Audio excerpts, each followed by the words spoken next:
Hey guys, I'm back, welcome back to the channel, and in today's video I'm going to be doing a movie review on Ant-Man and the Wasp: Quantumania. This is the, 31st? This is the 31st MCU film. It's third Ant-Man movie. It was released in 2023. This movie stars Paul Rudd, Evangeline Lilly, and Jonathan Majors. In this movie, Scott Lang and his friends, as well as his daughter, end up being transported into the quantum realm, in which they meet a dangerous villain known as Kang the Conqueror. So yeah, not much else to say. This is the first MCU film of Phase 5. Yeah, it's kind of meant to kickstart the whole, the new era of the MCU, which is interesting. But yeah, without further ado, let's begin with the review, and let's start talking about the positives of the film. And I think, just like the most major thing here is Jonathan Majors as Kang. He is really fantastic as Kang, and I think he is a really great villain, and definitely the highlight of the whole film, in my opinion. Not only is Jonathan Majors really great, like, he gives a really good performance, but like Kang as a character is fleshed out enough to the point where he feels like worthy enough and like convincing enough as the next big bad of the MCU, and like worthy enough to be the next big villain, in my opinion, which is something I was worried about. It would just feel like a one-time movie, like a one-movie villain. That thankfully is not the case, at least in my opinion. So I'm very happy about that, and I think Kang overall is a really great villain, and I'm I wouldn't say he's like Thanos level, but he is still he's a solid villain, and I'm looking forward to seeing more of him in the MCU. And as for like the other members of the cast, Paul Rudd is still really great as Scott Lang. He's very charming. I think he works very well with Catherine Newton as his daughter Cassie, who I think Cassie herself has like a few issues, but I'll talk about that in the negative section. But I just really like this group of characters overall, and the cast overall is quite good. I think the visuals are a bit of a mixed bag here, kind of like how it was with Multiverse of Madness for me. But I think when the visuals here are good, I think they are, there's some pretty decent stuff here, and it's quite a colourful movie, and it's very vibrant as well in parts, so that's that's great to see. And what I also really liked about this film is how kind of sci-fi it was, because it is definitely the most sci-fi of all the MCU films, and it's definitely the weirdest MCU film, I'd say, as well, which I really liked. I really like seeing that. I like how it reveals the quantum realm to be a very weird place in terms of some of the creatures and the characters that are in there. In the previous two Ant-Man movies, it's been a very mysterious place, and there have been a lot of questions surrounding it. And I like how in this film it reveals it to just be very odd at times. That's I really liked it kind of embracing that weirdness at points in the film. And yeah, I liked how sci-fi it all was. I liked that element of it. I also think the score here, like the music, is pretty good actually. I think at points the music is fairly decent. Just another thing here that I personally liked, MODOK, he's in the film, of course, and I actually really like seeing him in there. His the design for MODOK, it's just getting the actor's face and CGIing it into what MODOK looks like, and it's very odd, but like the film knows that, and it's kind of self-aware about that, and it makes jokes about it, which is I'm glad it did that and didn't try and take his design completely seriously, which I don't know why they would have done it, because MODOK in general was just one of the goofier villains of Marvel. But I've always kind of liked MODOK, so I was happy seeing him in this film, and I just enjoyed the fact that he was in the film. So I quite liked MODOK, despite how silly and stupid he looks. But again, the film was like self-aware of that. Okay, so now we move on to the negatives, because there are several issues with this film. First one I'm going to mention is that I feel like the movie story itself, like several elements of the story, just defeat the purpose of the Ant-Man movies, and why, a lot of people did really enjoy the first two.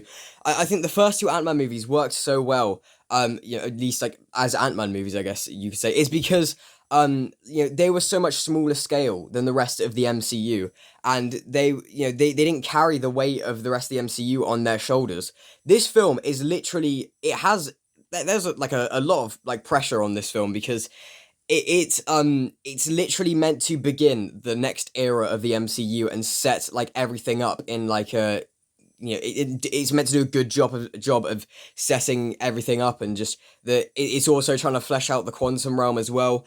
and it's, yeah, as I say, it's trying to start this next phase and this next era of the MCU, and I think it just fails miserably doing that because it's an Ant-Man movie. Ant-Man and Ant-Man and the Wasp weren't setting up a load of things in the MCU, or like they weren't starting a new era of the MCU, and they didn't have like a load of responsibility, and this film really does.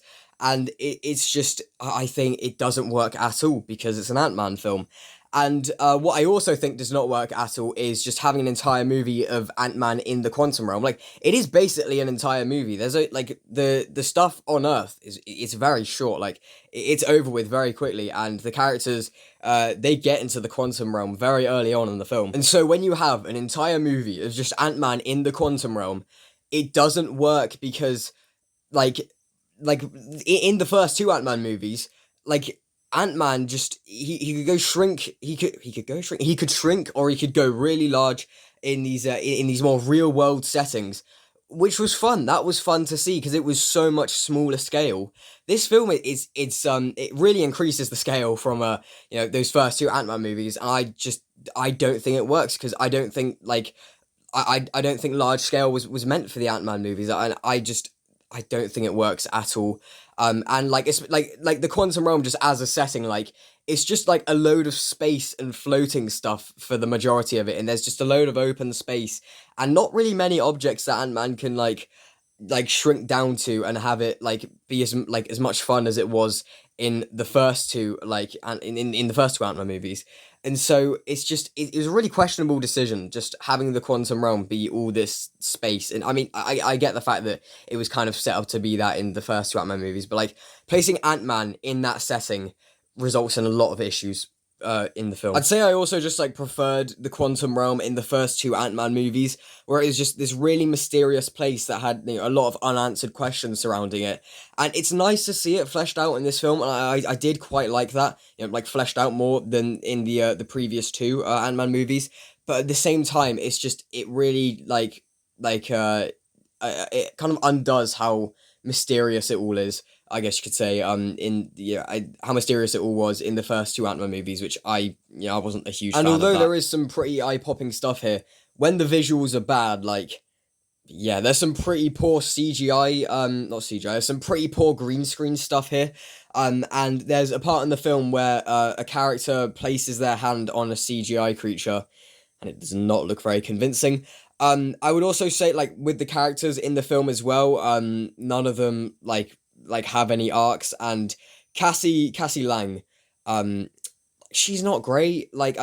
She's just very good at doing stuff when the plot needs her to be good at doing stuff, and she's not really fleshed out that much as a character beyond that. She's just, she's good at stuff when the plot needs her to be good at stuff, so that was not great to see.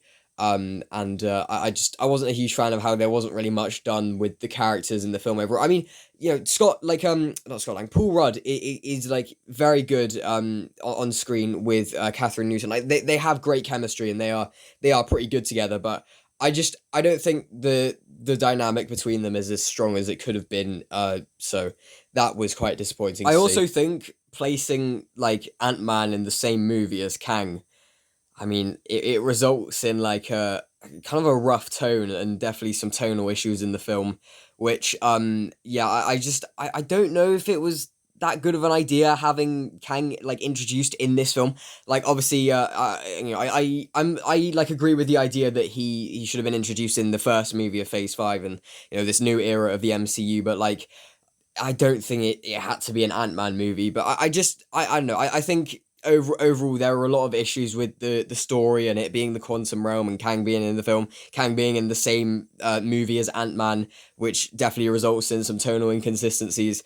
And they are issues that they seem kind of hard to resolve. I get that, but maybe not that hard to resolve. You could have just had completely different movie and not have Kang be in the quantum realm for the first movie, and just not have the first movie about the quantum realm, and maybe just not have Ant-Man in the quantum realm for an entire movie.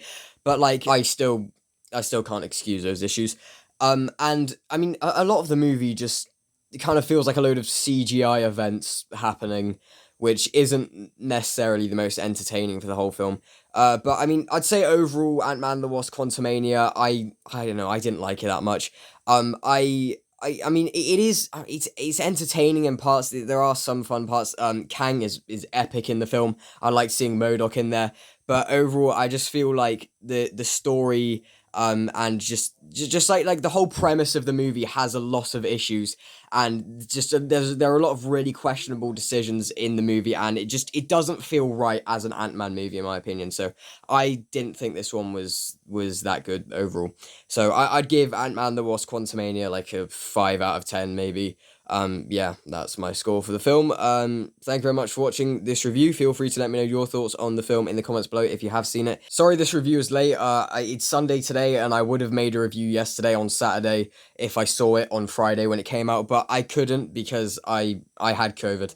So I spoke about that in my last video and everything. So yeah, I'm sorry I couldn't see it on Friday, I guess. But yeah, thank you very much for watching this review. If you did enjoy, please do remember to like, comment, share, and subscribe if you want to. And until next time, bye-bye.